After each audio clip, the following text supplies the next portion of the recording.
So speaking next, we have Thomas Peacock, who is a professor of mechanical engineering at MIT and is the director of the Environmental Dynamics Lab. Can we play Thomas's video, please? Good afternoon. The title of the talk is Deep Sea Mining. I'm Professor Thomas Peacock from the Environmental Dynamics Laboratory, or ENDLab, at MIT.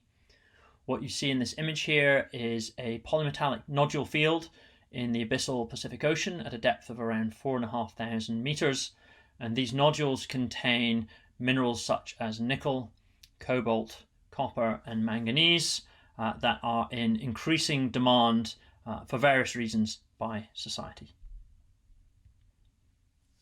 The resources in the deep ocean are split into three different types. There are seafloor massive sulfides. These are deposits at active and inactive hydrothermal vents. There are cobalt crusts. These are deposits on the summits and flanks of seamounts. And there are polymetallic nodules. These are the accretions that we've seen in the abyssal ocean. The map in the bottom right-hand corner shows where these resources are distributed throughout the global oceans.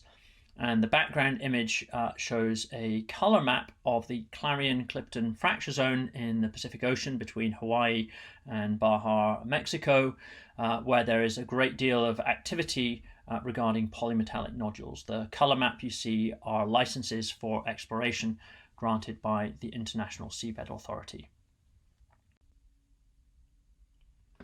What's presented here is an animation of a typical deep sea nodule mining operation, and what's involved is a collector vehicle being lowered over the side of a surface operation vessel down to the deep ocean via an umbilical cable that carries power, communication, transmits data, and has the loading of the vehicle. It then reaches the bottom and would proceed to drive around on the seafloor picking up the nodules. The technology that most are looking at using for this is a hydrodynamic suction mechanism at the front. Now this will pick up not only the nodules, but it will also pick up about 5 to 10 centimeters of sediment from the seabed. Within the body of the collector, therefore, the sediment is separated from the nodules and the sediment is discharged at the back of the collector and forms this sediment plume in the wake of the collector that is a concern, and we'll talk about.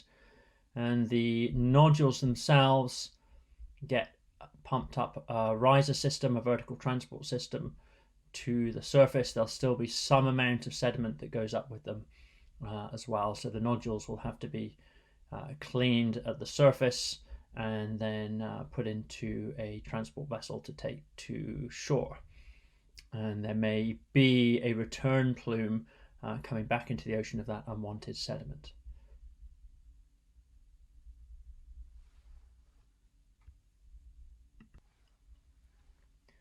So, of course, associated with this, there are concerns about the impact on the environment of these activities.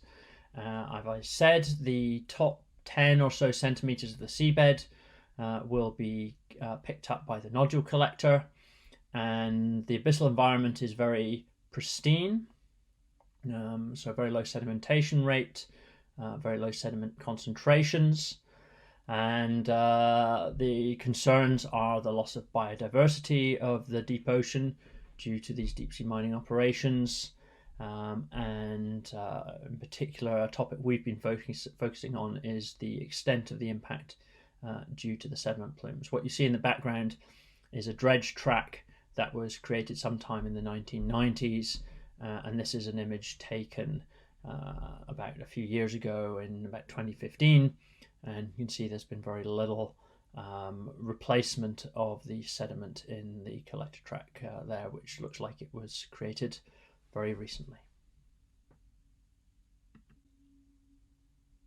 In the coming years, there are several collector trials planned for the Clarion-Clipperton fracture zone.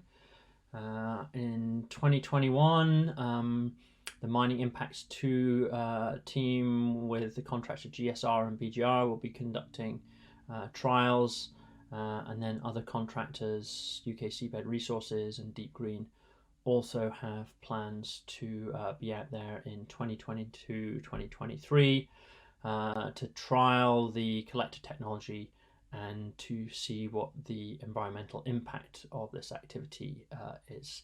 And again, what you see here is the Clarion-Clipperton fracture zone, where the color map is all the different mining exploration licenses that have been granted by the International Seabed Authority. There's a great deal of coverage now of this in the media, lots of discussions about the pros and cons of getting minerals needed for a transition to a low carbon economy. The nickel and the cobalt can help support the development of battery powered vehicles. Recent articles in, for example, the New York Times, the World Economic Forum has a whole forum based around it. So there's a lot of debate about how and whether this should be an activity that takes place. We have a review article in Scientific American, along with a few others that people are invited to read to get the big picture. Our group at MIT is extensively studying different components of deep sea mining, along with collaborators Pierre Milibuzio and Professor Matthew Alford at Scripps. And we have a 20-minute video on the topic for anyone who's interested to watch and learn a little bit more. Thank you very much. Thank you, Thomas, for that very interesting overview of deep sea mining.